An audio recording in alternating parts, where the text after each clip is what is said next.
Okay, so our second trigonometry lesson. This is deceptive, this section 5.2. You go into chapter 5 and it looks like there's just two sections. The first one's not too bad. And you think the second one's going to be the same, but there's a lot of stuff in the second section in 5.2 for the 052 students, which we're going to try and just go through it all so you can see it all, review the video later when you get stuck on stuff, so at least you have a little bit of demonstration there.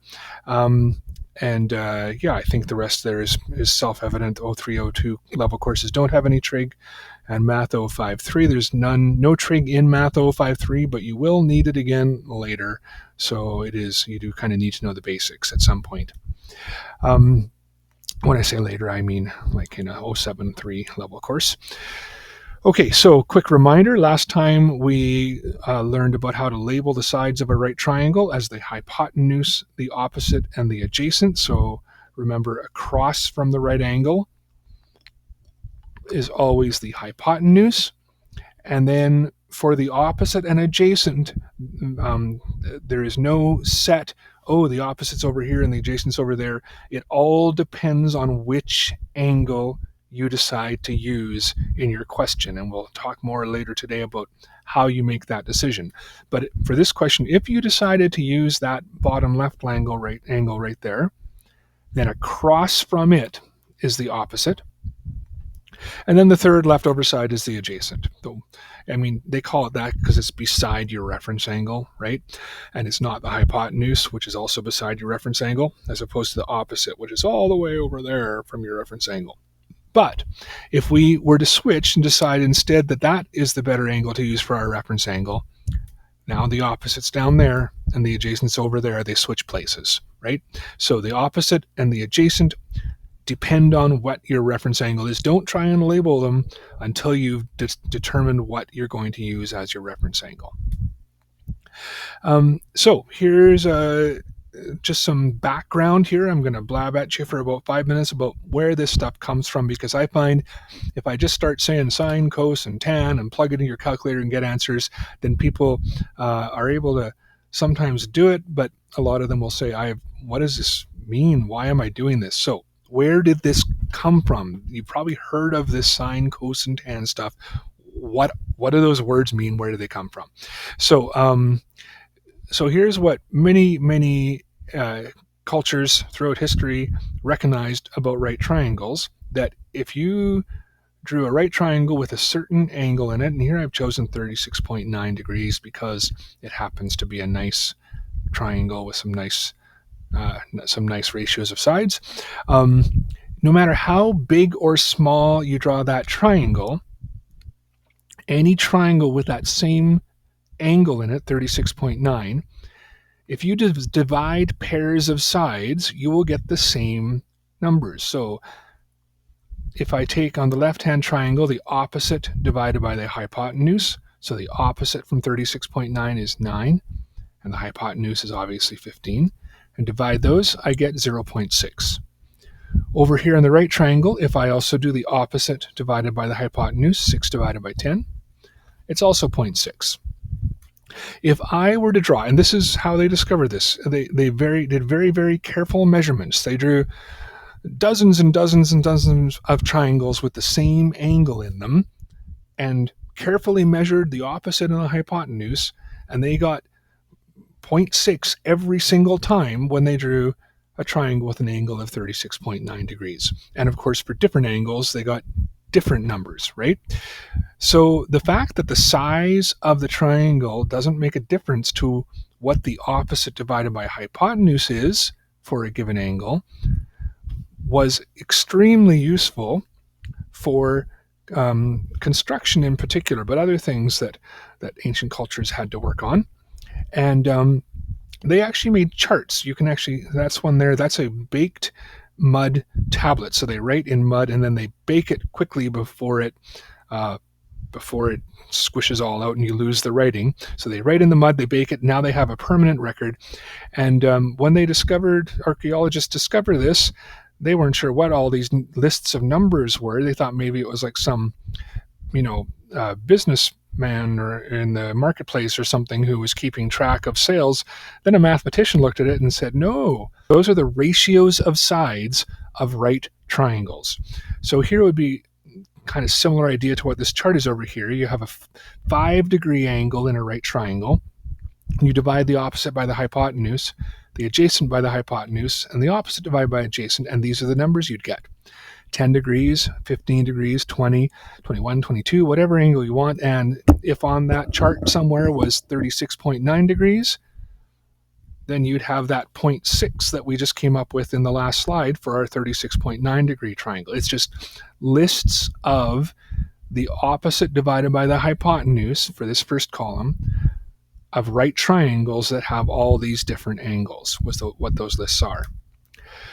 So now you can imagine our Greeks out building their giant structures, and one of them there, Dimitri, you can see, has his list of all the ratios of the sides of the right triangles, and his partner keeps calling across from him as he's doing his calculations and his work and says, "Hey Dimitri, what's the opposite divided by the hypotenuse in a right triangle with an angle of 63 degrees?" And Dimitri looks it up and tells him. A little while later, "Hey Dimitri, what's the adjacent divided by the hypotenuse in a right triangle with an angle of 42 degrees? And Dimitri looks it up for him and tells him. And eventually they got sick of saying, what's the opposite divided by the adjacent in a right triangle with an angle of 21 degrees? And so they gave him names: sine, cosine, tangent. That's all those words are. They are the sine is the opposite divided by hypotenuse for a right triangle with some given angle. Cos is the adjacent divided by the hypotenuse for a right triangle with some given angle. And tan is the opposite over the adjacent. Notice, by the way, this is the Greek letter theta here. It's just a letter that mathematicians have decided to use to show they're talking about angles. You'll see it quite often. It's just like an A or a B or an X or any other letter. It's just a Greek letter, and it tells you, oh, we're talking about an angle.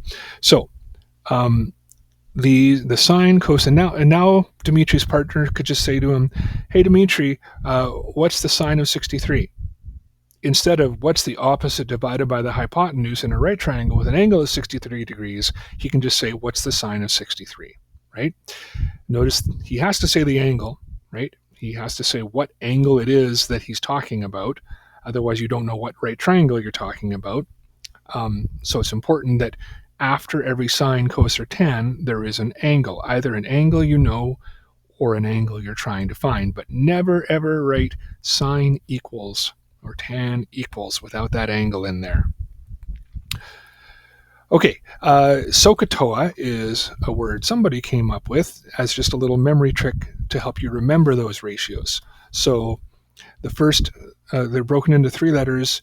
So you can see S represents sine, and the OH reminds you that sine is opposite over hypotenuse. Ka, the C represents cos, and it reminds you that cos is the adjacent over the hypotenuse. And toa, T, for tan, reminds you that tan is the opposite over the adjacent. SOHCAHTOA helps you remember the 3 trig fractions: opposite over hypotenuse, adjacent over hypotenuse, opposite over adjacent. Okay, so we're just going to take an actual triangle here with some numbers in it and see how this ties in with our sine, our cos, and our tan, these words that we've defined with our little memory trick, SOHCAHTOA, to help us remember which sides divide by which sides for each of them. First thing we're going to do, hint, start by labeling the sides. Okay, well, there's the hypotenuse across from the right angle always. Now we're going to have to pick a reference angle, remember, before we can know where the opposite and adjacent are. And look up here, we want to find the sine of A, the cos of A, and the tan of A. So it seems like we're talking about angle A. So I think it would make sense to call angle A our reference angle, like so. And once we've decided that, then across from our reference angle is the opposite. And the one that's not the hypotenuse or the opposite is the leftover one, the adjacent. Okay, so you notice I've changed from our generic sine of some angle, cos of some angle, theta, tan of some angle to, in this specific case, we're talking about angle A. And we know that the sine of angle A will be its opposite divided by the hypotenuse, which we put there in blue and red. The opposite is 9.6, the hypotenuse is 10.9. And read the instructions. They asked us to put these to 3 decimal places, so pick up your calculator and divide them, and there you go. There will also be times when they want you to leave them as fractions. Usually in those cases, these would be whole numbers, not decimals, and then you'd also have to watch for any reducing of fractions that happens. But in this case, they want decimals. Take a moment and try the next 2 yourself, following the same pattern.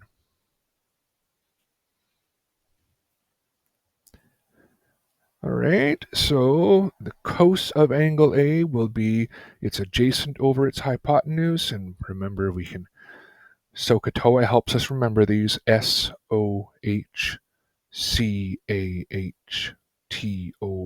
SOHCAHTOA. So what is the adjacent? It's 5.2. What is the hypotenuse? 10.9 in red. And again, we want these put to decimal places, so divide those on your calculator, you get 0.477. And finally, now for the tangent of angle A, tan A, we know it's the opposite over the adjacent, which we've already colored those, 9.6 in blue over 5.2 in purple. And when you divide those, you get 1.846. Now this asked us for sine A, cos A, and tan A. It could have also asked us for sine B, cos B, and tan B.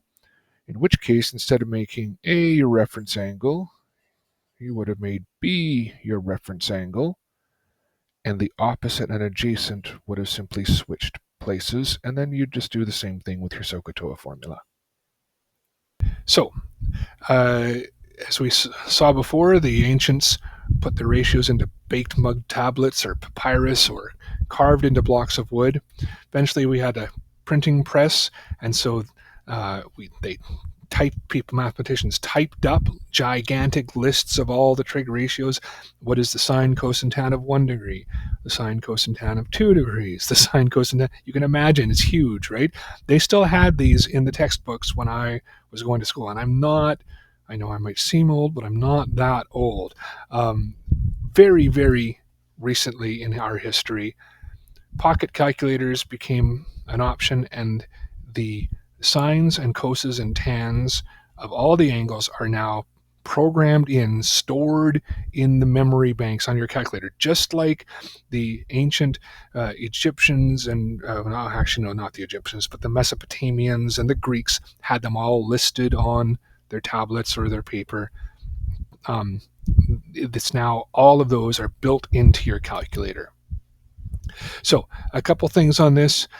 Turns out there's more than one way to measure an angle other than degrees, and your calculators are built to do all of them. So look at your calculator, and you want to look for either DEG at the top, like that picture there has, or just a D sometimes. They'll have degrees, radians, and gradients. They'll have, your calculator will be in one of those 3 modes, and sometimes it'll just say DR or G. Sometimes it'll say DEG, rad, or grad. If it is not in degree mode, so if you see a rad or a grad or an R or a G, you need to figure out how to put your calculator into degree mode, and unfortunately, every calculator is different. So sometimes there's a button right on the screen that allows you to do that. This calculator here has that DRG button. Most of the newer calculators, you have to actually press mode or setup and go looking for the option that gives you the choice between degrees, radians, or gradients, and then select degrees. If you don't, then every question you do for the rest of this chapter will be wrong, unfortunately, because it thinks you're measuring your angles in something other than degrees. Okay, so using your calculator, you can very, very quickly find the sines, the coses, and the tans of any angle. So we want to find the cos of 72. Now again, there's unfortunately discrepancy between calculators.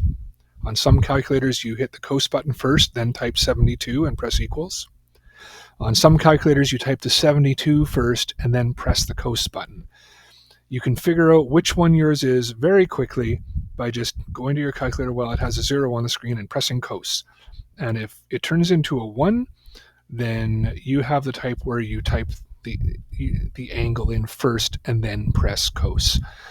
Figure out which you have and make sure you can match the number 0.309, which again, you won't be able to do if you're not in degree mode either. So 2 important things there: how your calculator works and being in degree mode. So let's try and backtrack, and because that was a lot of information I just threw at you. All right, okay, my calculator just told me 0.309. What does that mean? That means if we very carefully drew a right triangle and put the angle of 72 into it, so we measured that very carefully, 72 degrees, then we picked up a ruler and we measured the adjacent and the hypotenuse and divided them, we would get 0.309 when we turn that into a decimal. That's what the cos of 72 means. Let me say it again. The cos of 72 is the adjacent divided by the hypotenuse in a right triangle with an angle of 72 degrees, right? Just like those charts that the Greeks had when they're doing their construction. I need to know what is the adjacent divided by the hypotenuse in any right triangle that has an angle of 72 degrees. It is 0.309. Take 30 seconds with your calculator and give those a shot. Okay, so either if your calculator, if you type the 25 first, then press tan, or if your calculator, you type tan 25 equals, either way you should get 0.466 provided you're in degree mode. And the sign, well, that one's familiar, right? The sine of 36.9 degrees. There's that 0.6 again that we ran into early and while we were talking about the basic idea of what these things are. Sure enough, that same number we got there by dividing the opposite by the hypotenuse in a right triangle that had 36.9 degrees in it, that same number is programmed right into your calculator, 0.6. Your calculators can also go backwards. So look at this. Over on the left, I know the angle. Look carefully at that. This is a really important distinction because some students continue to struggle with knowing when to go forwards and when to go backwards with their calculator. Over here, I knew the angle. I pressed my cos button. I pressed my tan button. I pressed my sine button when I knew the angle to find the ratio of the sides. Over here, I don't know the angle. Look at that. I want to find the angle. I want to find what is the angle that has an opposite divided by hypotenuse of 0.692. And for this, your calculator will have usually a second function button, but sometimes it is shift or inverse. And I think that's all the ones I've seen. Every once in a while, you have to go into a menu to find the second function, which is really silly, in my opinion. So I am going to do the exact same thing as before, but instead of pressing sine, I'm going to press second function sine or shift or inverse, depending on your calculator. So again, the order is the same. If over here you typed 72 and then press cos, then over here you're going to go 0.692. Second function sine, and you should get an answer. Or if over here you typed cos 72 equals, then here you will go second function sine 0.692, and it will tell you the angle. That means if you were to take the sine of 44, it would be 0.692, right? So it has reversed the process for you. This second example, I have a fraction, but that's okay. I can turn that fraction into a decimal. So 4 divided by 7 is 0.5714. So the cos of x is 0.5714. In other words, the adjacent divided by the hypotenuse in this triangle is 0.5714. What is the angle in that triangle? Second function cos, 55 degrees. You try the third one. Okay, so 3 divided by 2, let's turn that into decimal, 1.5. Now I can go second function tan of 1.5. I get 56 degrees. If you're good with the brackets on your calculator, you will find that you can do these last two without turning them into a decimal. You can go take the second function cos, you can put the 4 divided by 7 in a bracket, and then take the second function cos of it. Yeah, so I'll leave that for you to experiment with if you want to figure out, or if you like turning them into decimals, no problem at all. Okay, so one more time, recap. When we know the angle, this is going to become important later on, you press the cos, sine, or tan button. When we are trying to find the angle, we don't know the angle, you use the second function, sine, cos, or tan button. Okay, so you are now going to be asked a whole bunch of questions for the whole rest of this section about finding sides or angles in right triangles. And there are 4 basic scenarios that you will see, and we've already done 2 of them. So there's the 4 scenarios. If you know 2 sides and you want to find the third side, that's Pythagoras, which we've already learned in the last lesson. If you know 2 angles and you want to find the third angle, you just use the fact that the 3 angles all add up to 180. We did that in the last lesson. These last 2 are going to involve SOHCAHTOA. So if you know a side and an angle, and there's another side you want to find, use SOHCAHTOA and then solve with the cross product. If you know 2 sides and you want to find an angle, use SOHCAHTOA, and then just like we were just talking about, when you're trying to find an angle, use the second function, right? So there's the steps if you want to screenshot them or ask me to email them to you later, the steps for these SOHCAHTOA type questions. I'm going to list those over on the right as we go through, but if you want, yeah, I'll give you a second just if you want to take a screen capture there, save that for yourself. Okay, so let's do this one first. I've circled in red there. So a situation where we know 2 sides and we want to find an angle. And by the way, these scenarios, if you've been sort of following along till now but are a little uncertain, what I'm about to do now is the vast majority of what you're going to be asked to do over and over and over for the rest of this chapter. These 2 scenarios here, 3 examples on 2 scenarios. So here's a triangle where we know 2 sides, and they have asked us to find the value of angle E right there. Okay, so step 1, we're going to decide what we want to use as the reference angle. Well, it's either going to be E or D. It's never going to be the right angle because the right angle is the right angle. Well, we've been asked to find angle E, so it would seem to make sense that that's going to be our reference angle because that's the one we're trying to find. Label the triangle accordingly, the hypotenuse, the opposite down here across from our reference angle, and the adjacent is the one left over. Step 2, you're going to ask yourself these questions. What sides do I know, or what sides do I want to find? And in this case, we know the hypotenuse and the adjacent, and we don't care. We're not trying to find any sides. So all we list there is that we know the hypotenuse and the adjacent. Step 3, based on our answer to those questions in step 2 and SOHCAHTOA, this is how we're going to decide whether to use sine, cos, or tan on every question.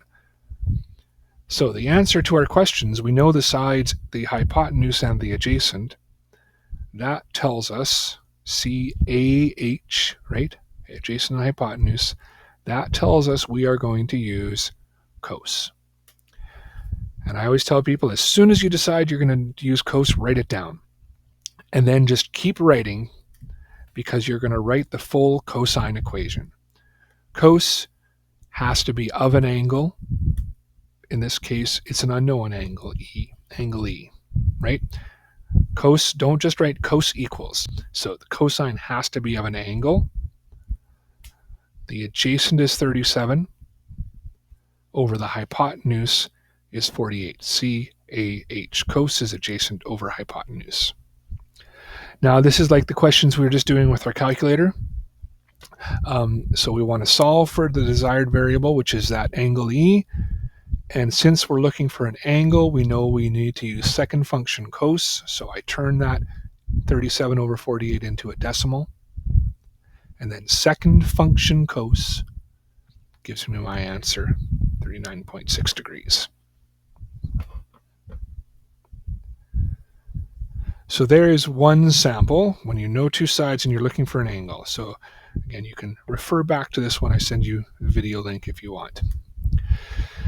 So now we've done that one over on the right.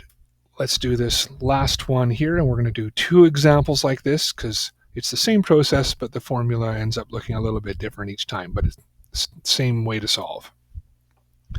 So let's see. Find the value of side P in the following triangle. And we've been given a side and an angle. So first of all, I'm going to label, because remember, across from angle P is side P. Across from angle R is side R. Across from angle Q is side Q. P is really the only one I cared about there because that's the one I'm trying to find. So decide what to use as the reference angle and label the hypotenuse, opposite, and adjacent. Well, we've been given 78 degrees, so I would think that's going to be our reference angle. So there is the hypotenuse, opposite, and adjacent according to 78 degrees. Step 2, ask yourself, what sides do I know, or what side do I want to find? Well, I know the opposite is 23 centimeters, and I have been asked to find P, which is the adjacent. So I know O, and I want A. Now we're going to use SOHCAHTOA to decide, do we want to use sine, cos, or tan? Well, I know O and I want A, so TOA, this is tan is the piece with the O and the A in it. So I'm going to use tan. As soon as you've written tan, carry on and write the whole equation. Tan has to be of an angle, so tan of your reference angle, 78, equals the opposite over the adjacent. The opposite is 23, the adjacent is P. And now we solve for the desired variable, and it says here using the cross product if we're finding a side. Cross product we used solving all those ratio questions. You might be thinking, don't I need a fraction on both sides? And you are 100% correct. Remember that tan 78, we could also write as tan 78 over 1 if we want to. And so we've turned this into a cross product scenario, multiply and divide. Right? Just like we've been doing over and over and over. 1 times 23 divided by, you can calculate the tan of 78 on your calculator, is 4.7046. If you do that, make sure you keep extra decimal places, and then divide there. You can also do this in one shot by going 23 divided by tan 78, if that's how your calculator works, or 78 tan, if that's how your calculator works. Make sure you figure out how to match these answers, though. So you notice that time our variable ended up on the bottom of the fraction, the P there, but it can also end up on the top. It's literally the same process, just at the end you multiply instead of divide. So let's look. Here we have a triangle. We've been asked to find side X. I'm going to label it up with my little x across from angle X, little side Z across from big Z, little side Y across from angle big Y. Decide what to use as a reference angle. Well, they've given us 36 degrees. So I'm going to pick that as my reference angle, which makes my hypotenuse, opposite, across from the reference angle, and adjacent. Ask myself this question every time. What sides do I know or want to find?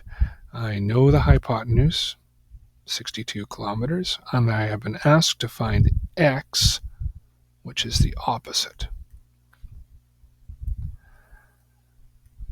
Now use that with SOHCAHTOA, H and O. Which piece, A and H, O and A, over here, The sine is the piece with the H and the O in it. That tells me I'm going to use sine. Sine has to be of an angle, sine of 36 degrees, and it is equal to the opposite, which is x, over the hypotenuse, which is 62. SOH, opposite over hypotenuse. And now we want to solve this using the cross product, so I just put that left side over 1. I'm multiplying the cross product without a variable and divide by the other one. You can see I'm dividing by 1, which isn't going to do anything. One big gigantic warning here. Students are tempted to go, 62 times 36. Sometimes, especially if they write this the other way around, sine 36 times 62, they will go 62 times 36. No. Remember that when you have this angle here, that is actually not a 36. That is the sine of 36, which is an entirely different decimal, right? So don't go 62 times 36. You can work out the sine of 36 separately if you want, or you can type this carefully into your calculator if you want. You should get 36.44 kilometers. Again, I would highly recommend you try working these out on your own, and if you cannot match the answers I'm getting, come talk to me and we can usually sort that out very quickly. Okay, 2 final little thoughts. I'm almost done. You're going to get a lot of word problems in trig, which usually just means you need to draw the triangle yourself. So you're going to read the question, draw a triangle, and then once you've drawn a triangle, it's just like what we've been doing with those different scenarios.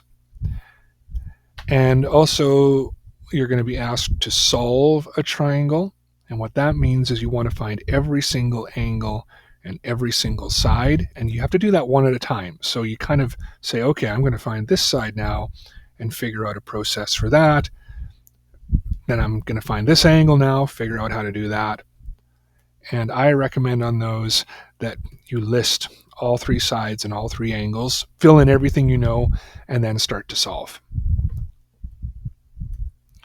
I'm not going to go through these because we are definitely past time, but what I'm going to do is I'm going to start you off on this, and if you want to try it as a practice, you can. And again, I will record myself later going through the solution, and I'll tack it on to the end of the video. So here's some potential practice for you if you want. Solve triangle DEF. There's what I mentioned before. List all 3 sides, all 3 angles. Fill in what you know.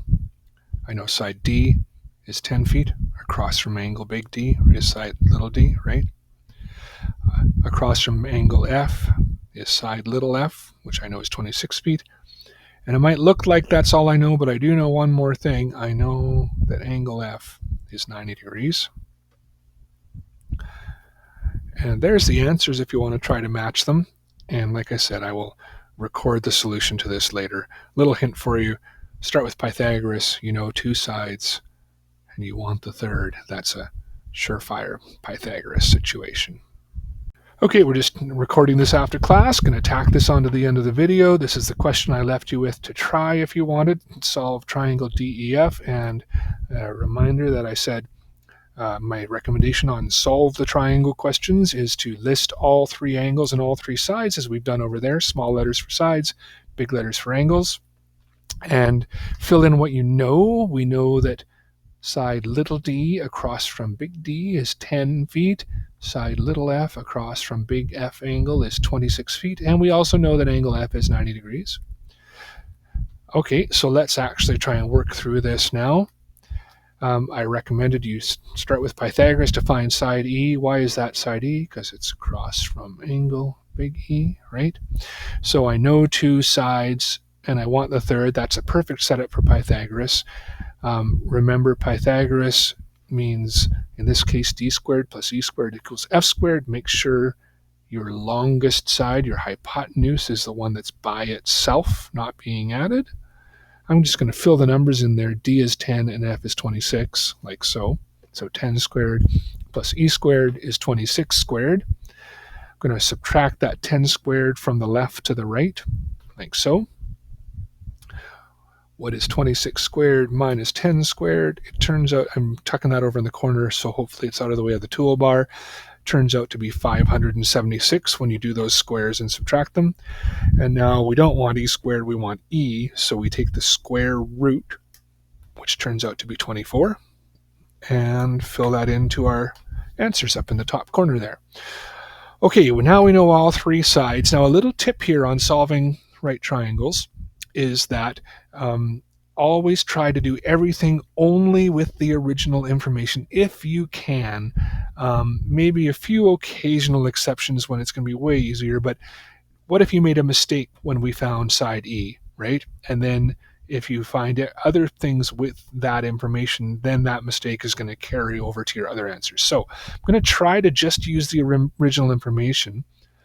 I know two sides, and I want to find, well, either angle D or angle E. That's a SOHCAHTOA style question. So I've decided to pick angle D. I could have also picked angle E, would have been fine. So I'm going to make angle D my reference angle, and I'm going to label my triangle accordingly. 10 feet is the opposite, 26 feet is the hypotenuse. So we know the opposite and the hypotenuse, which means we want to use SOH, SOHCAHTOA. The sign is the one with the O and the H. So as soon as we decide we're using sine, let's build our equation. Sine has to be of an angle. If you're not writing an angle there, if you just write sine equals, then something's wrong. What is the angle in this case? Well, in this case, it's the unknown angle, D.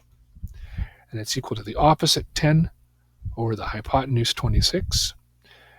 And now remind yourself, when you know the angle, you press sine, cos, and tan. When you're trying to find the angle, like we are here, it's second function, sine, cos, or tan.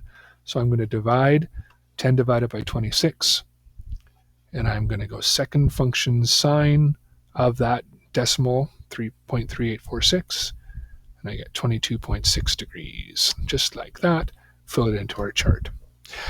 Probably the smartest way to go would be to use SOHCAHTOA again for angle E and relabel the triangle, because then I could use original information and not risk making a mistake. But I didn't do that here, actually. I took the easy way out, the lazy way out. Once I know two angles in a triangle, I can just subtract from 180, right? I know the 90 and the 22.6. So angle E is going to have to be those two subtracted from the total 180, because the angles in a triangle add up to 180, which gives me 67.4 degrees. Pop it into my chart, and there is, we have solved the right triangle, DEF.